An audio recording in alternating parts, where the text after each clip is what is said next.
Now next step is the splitting of water. तो अब हम लोग देखते हैं splitting of water in photosynthesis. The electrons are continuously supplied to the photo system two. अब electrons जो है वह आपको कंटिन्यूअसली सप्लाई हो रहा है फोटो सिस्टम टू को। The available electrons which get replaced due to splitting of water. और जो भी अवेलेबल इलेक्ट्रॉन्स होता है वो रिप्लेस्ड हो जाता है वाटर के द्वारा, वाटर के स्प्लिटिंग के द्वारा। In this process the water splits into protons, electrons and oxygen. और यहाँ पर होता क्या है कि जब इलेक्ट्रॉन्स रहता है तो उसके बाद यहाँ पर वाटर जो है स्प्लिट कर जाते हैं प्रोटॉन्स, इलेक्ट्रॉन्स और ऑक्सीजन में। और the complex for water splitting is associated with the photo system two that is located on the inner side of the thylakoid membrane. और फोटो सिस्टम 2 जो है वो तो हमें मालूम ही है कि inner side of thylakoid membrane में मौजूद है। और ये स्प्लिटिंग ऑफ वाटर जो है यह इसी फोटो सिस्टम 2 में होता है। Mn plus and Cl minus ion, ये दो गो आयंस है, एक है मैग्नीज Mn प्लस और दूसरा है क्लोराइड आयन Cl माइनस, है ना। एक प्लस आयन और दूसरा माइनस आयन, कौन सा Mn प्लस और दूसरा Cl minus, play important role in photolysis of water molecule. इस फोटोलाइसिस ऑफ वाटर मॉलिक्यूल में ये दो आयंस बहुत ज्यादा उपयोग में लाए जाते हैं, तो ये याद रखना है। These electrons thus obtained by splitting of water are needed to replace those electrons which are removed from the photosystem 1। और ये जो इलेक्ट्रॉन्स जो obtained होते हैं स्प्लिटिंग ऑफ वाटर से वो रिप्लेस हो जाते हैं वैसे इलेक्ट्रॉन से जो कि फोटो सिस्टम 1 से रिमूव होकर के आते हैं। The electrons needed to replace those removed from photosystem 1 are provided by photosystem 2। और यहाँ पर जो रिएक्शन होता है वाटर का जिससे कि आपको प्रोटॉन, इलेक्ट्रॉन और ऑक्सीजन निकलते हैं, तो प्रोटॉन निकलते हैं वो 4H प्लस 2H2O का स्प्लिटिंग होगा और यहाँ से प्रोटॉन निकलेगा किस फॉर्म में 4H प्लस 4 एटम हाइड्रोजन के, ये क्या है प्रोटॉन है, और 4 इलेक्ट्रॉन निकलेंगे और ऑक्सीजन का एक मॉलिक्यूल निकलेगा। While all the electrons formed are replaced, the protons get accumulated in the lumen of the thylakoid। और जितना भी इलेक्ट्रॉन्स फॉर्म करता है वह रिप्लेस्ड हो जाते हैं प्रोटॉन से और वह एक्यूमुलेट करते हैं का ल्यूमेन ऑफ थाइलाक्वाइड में। वो एक्यूमुलेट कहाँ होते हैं, accumulated in the lumen of the thylakoid and the oxygen is evolved into the atmosphere.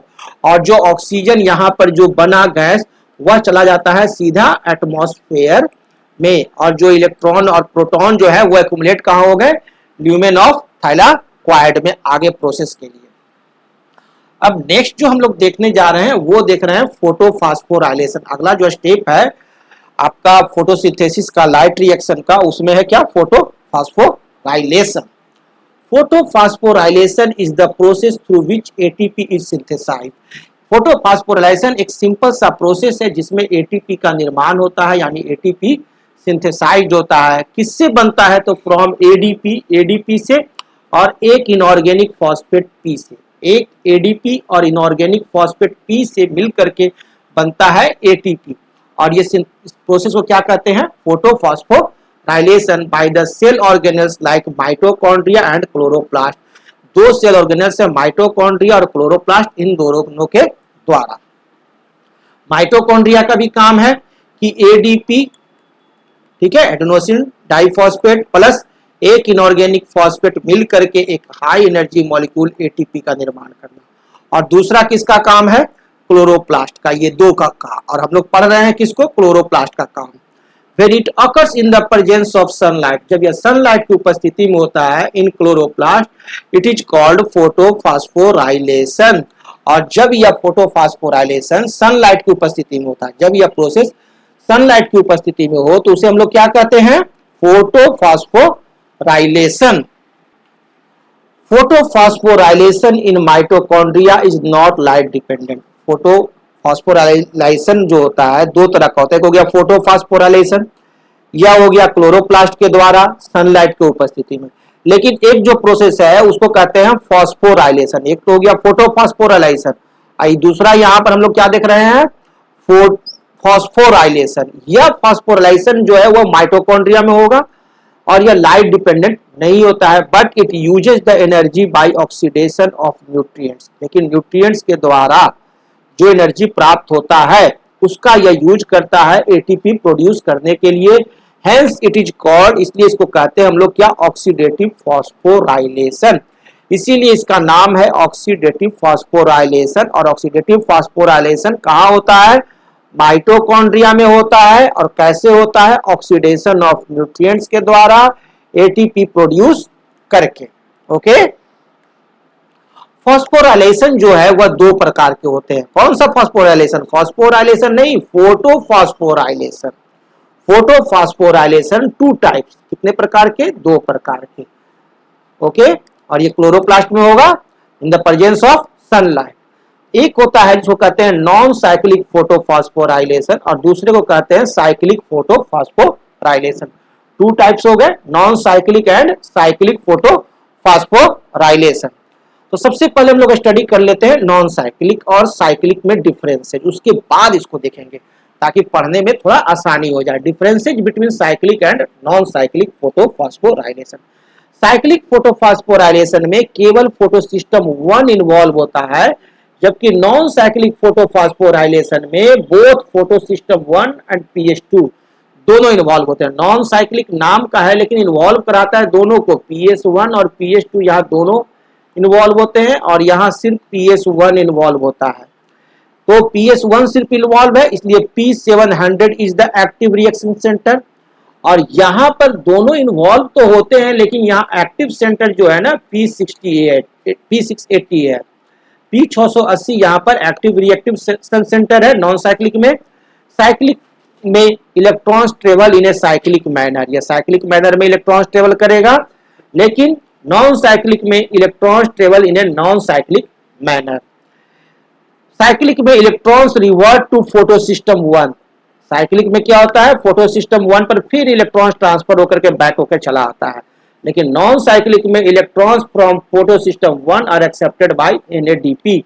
यहाँ फोटोसिस्टम 1 के द्वारा जो इलेक्ट्रॉन्स निकलता है उसको NADP पकड़ करके और उसको तोड़ देता है। ओके, ये बैक होकर के फिर नहीं आता है नॉन साइक्लिक में। साइक्लिक फॉस्फोराइलेशन में एटीपी मॉलिक्यूल्स प्रोड्यूस होता है और नॉन साइक्लिक में एटीपी तो प्रोड्यूस होता ही है और NADPH भी प्रोड्यूस होता है। दो चीज प्रोड्यूस होते हैं नॉन साइक्लिक में, लंबा नाम लंबा काम। एक प्रोड्यूस होता है NADPH और दूसरा प्रोड्यूस होता है एटीपी मॉलिक्यूल्स। साइक्लिक में वाटर रिक्वायर्ड नहीं है, जबकि नॉन साइक्लिक में photolysis of water is present होते हैं। साइक्लिक में NADPH नॉट सिंथेसाइड, लेकिन नॉन साइक्लिक में NADPH सिंथेसाइड होते हैं। साइक्लिक में oxygen is not evolve as the by product, लेकिन नॉन साइक्लिक में ऑक्सीजन इवॉल्व होते हैं as a by product. The process is predominant only in bacteria. और साइक्लिक फॉस्फोराइलेशन जो है केवल बैक्टीरिया में होते हैं, ओनली इन बैक्टीरिया। और जबकि this process is predominant in all green plants, जबकि नॉन साइक्लिक जो है वो जितने भी ग्रीन प्लांट्स हैं उन सभी में यह होता है। ओके, तो this is the major differences. तो ये याद रखिएगा कि साइक्लिक फॉस्फोराइलेशन जो है वो सिर्फ बैक्टीरिया में होता है और नॉन साइक्लिक है जो कि सभी ग्रीन प्लांट्स में होते हैं। इसलिए यहाँ फोटोलाइसिस ऑफ वाटर भी होते हैं और एक बार में NADPH और ATP मॉलिक्यूल्स भी प्रोड्यूस होते हैं।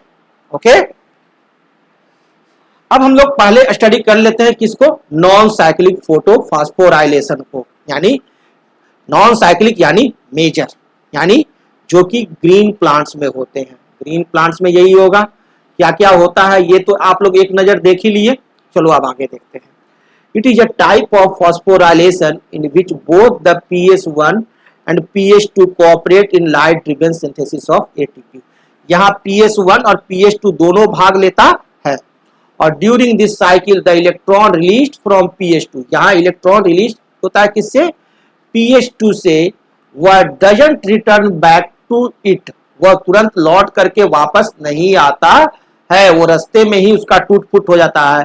इसीलिए it is known as non cyclic photophosphorylation, इसीलिए इसे कहते हैं नॉन साइक्लिक फोटोफॉस्फोराइलेशन।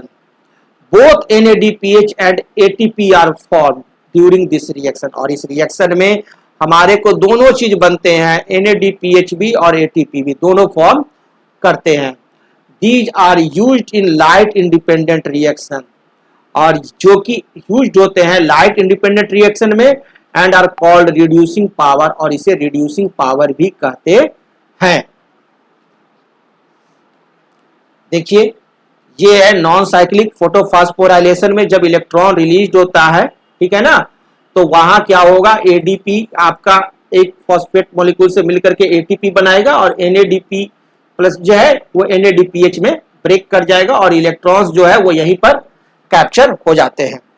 अब देखते हैं हम लोग सेकंड साइक्लिक फोटोफॉस्फोराइलेशन। तो cyclic photophosphorylation, okay, it is the type of photophosphorylation in which only PS1 is taking part। इसमें क्या है, सिर्फ PS1 ही भाग लेता है, PS2 भाग नहीं लेता है। Okay, electrons release from the reaction centre P700, केवल PS1 भाग ले रहा है बाहर वाला, तो यहां पर इलेक्ट्रॉन्स जो है PS700 के द्वारा इलेक्ट्रॉन्स रिलीज होगा, वो return back to it after passing through a series of carrier, वो कैरियर के द्वारा पूरा घूम लेता है, सब जगह उपयोग में भी आ जाता है, सब जगह घूम घाम लेता है, उसका फिर लौट करके अपने जगह पर चले जाता है। That is circulation takes within the photo system, यानी यहाँ सर्कुलेशन लगते रहता है इलेक्ट्रॉन का। And the photo and phosphorylation occurs due to cyclic flow of electrons, और यहाँ जो फॉस्फोराइलेशन जो होता है वो cyclic process of electrons flow के चलते, ये जो इलेक्ट्रॉन्स एक्साइटेड निकला वो पूरा घूम फिर करके और फिर चलाता है क्लोरोफिल में, फिर यहां से ये चल दिया, इस तरह से ये साइक्लिक प्रोसेस जारी रहता है। The cyclic photophosphorylation takes place in the stromal lamellae of the chloroplast, और यह जो साइक्लिक फॉस्फोराइलेशन है वह होता है कहां, तो stromal lamellae of the chloroplast में। Note down, stromal lamellae of chloroplast में साइक्लिक फोटोफॉस्फोराइलेशन में भाग कौन लेता है, तो PS1। This happens because the stromal lamellae does not possess enzyme NADP reductase। ऐसा इसलिए क्योंकि स्ट्रोमल लैमेलाई के पास वह एंजाइम होता ही नहीं है जिससे कि NADP का रिडक्शन हो पाए। NADP रिडक्टेज नामक एंजाइम इसके पास होता ही नहीं है जिससे कि NADP प्लस को NADPH में रिड्यूस कर पाए, और PS2 नहीं रहते हैं, जिसके चलते यहां पर क्या होता है, आपका इलेक्ट्रॉन जो है वो सर्किल में मूव करते रहता है और NADP का रिडक्शन नहीं होता है। Thus the excited electrons in the cyclic photophosporylation does not pass on to NADP+। इसलिए यहाँ पर इस साइक्लिक फॉस्फोराइलेशन में NADP+ से आपका इलेक्ट्रॉन्स मूव नहीं करता है, instead it get cycled back to PS1 complex, फिर यह PS1 के पास लौट कर चला आता है। इस साइक्लिक फोटोफॉस्फोराइलेशन में इसको रास्ता में कहीं भी NADP+ नहीं, NADPA+ नहीं मिलता है, NADPH नहीं मिलता है, और NADPH नहीं मिलता है तो उसको NADP+ के साथ तोड़ता नहीं है, सिर्फ यह ATP का यहाँ फॉर्मेशन होता है, ओनली ATP का फॉर्मेशन होता है रास्ते में, ठीक है ना। Hence in the cyclic photophosphorylation only the synthesis of ATP take place, सिर्फ और सिर्फ ATP का ही सिंथेसिस होता है, सिर्फ PS1 भाग लेता है। Okay, in this cyclic photophosphorylation. तो इस प्रकार से आपने यहां देखा non cyclic and cyclic photophosphorylation. Okay, thank you.